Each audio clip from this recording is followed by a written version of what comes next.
Nih, kalian yang suka menghina orang lain. Kalian tuh menghina karena kalian tidak tahu.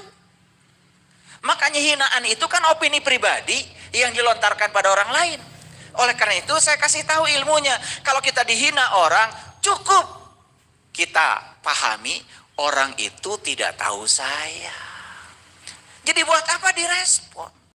Kan dia nggak tahu kita, ketemu aja belum. Betul apa tidak? Nah, kalian kan suka berlebihan. Dihina orang langsung marah. Ya sama, kalian itu sefrekuensi dengan yang menghina. Kalau begitu nggak ada bedanya. Sama gilanya. Ya, kalau ingin dibilang orang sadar, ya tunjukkan. Orang sadar itu tidak pernah mau berantem sama orang yang tidak sadar. Karena tahu orang itu tidak sadar. Kalau kalian sama-sama berantem, kan kalian sama-sama tidak sadar. Tanu cager, nanu mana. Oke, karena kajian kita ini ya agak berat, jadi saya menitik beratkan, coba konsentrasi.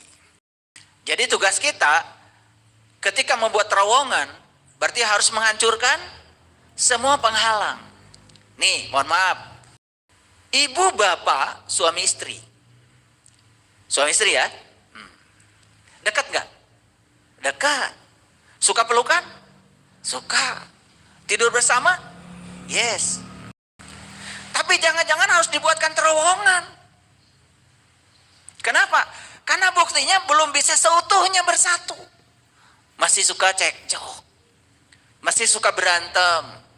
Masih suka memaksakan keinginan pada pihak lain.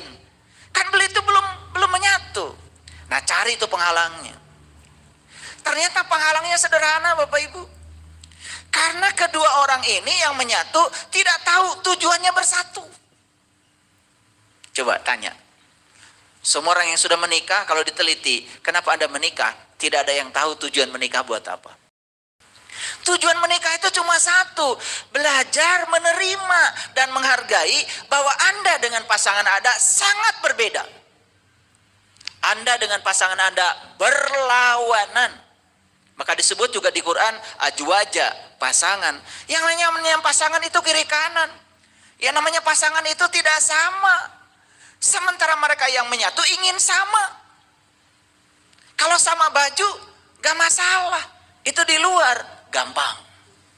Betul nggak? Tapi kalau ingin sama cara berpikir, ingin sama sifat, nggak bisa. Satu-satu yang bisa dilakukan adalah membuat terowongan. Terowongannya adalah menciptakan pemahaman dalam diri bahwa saya dengan pasangan saya bukan harus sama. Justru dipasangkan berbeda demi untuk kebaikan saya. Karena lewat pasangan saya belajar tentang cara hidup. Pasangan saya adalah guru saya. Guru kesabaran saya, guru kebijaksanaan saya. Terowongan bukan itu. Kan kalau terowongannya dibangun, tidak ada lagi namanya cekcok. Karena penghalangnya sudah tidak ada.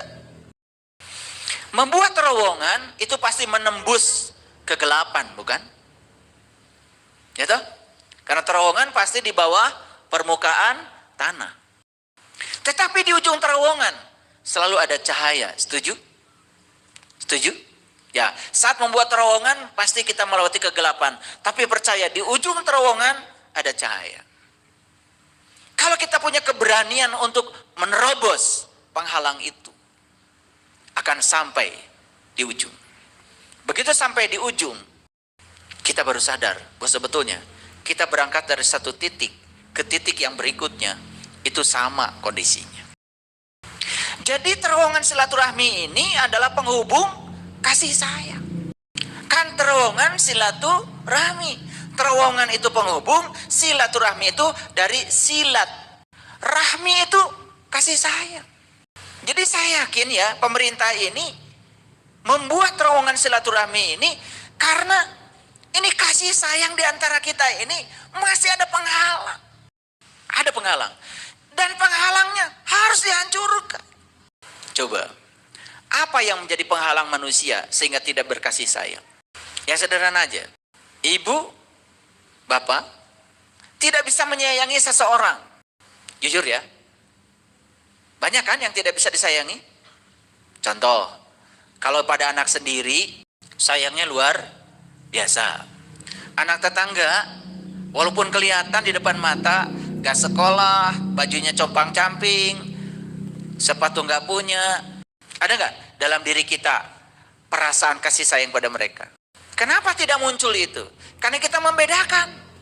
Ini anak saya, ini anak orang. Kan itu penghalangnya sebetulnya.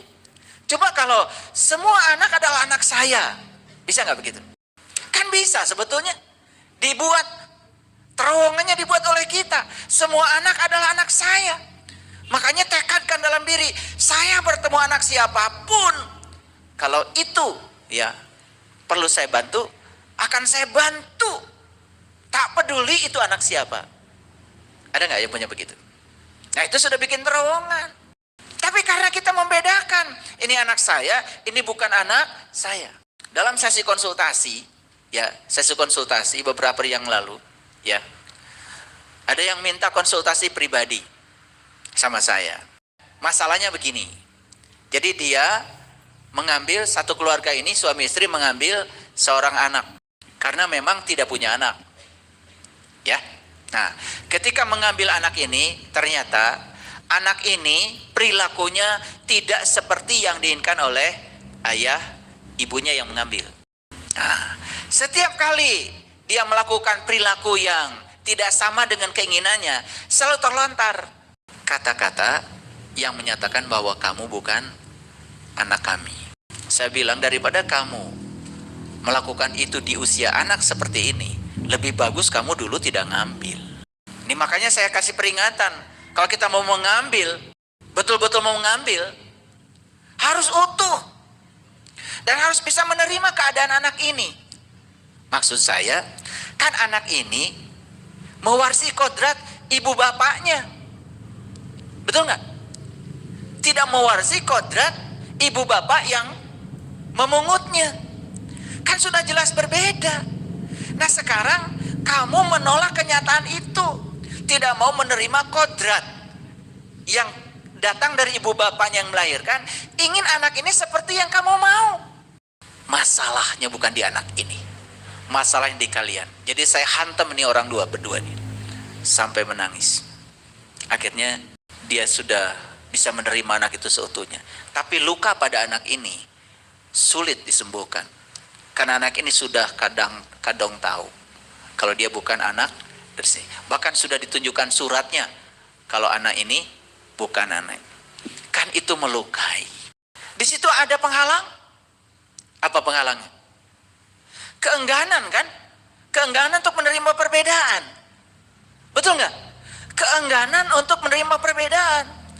Saya yakin ya, pemerintah kita membuat terowongan silaturahmi karena kita masih enggan untuk menerima dan menghargai perbedaan.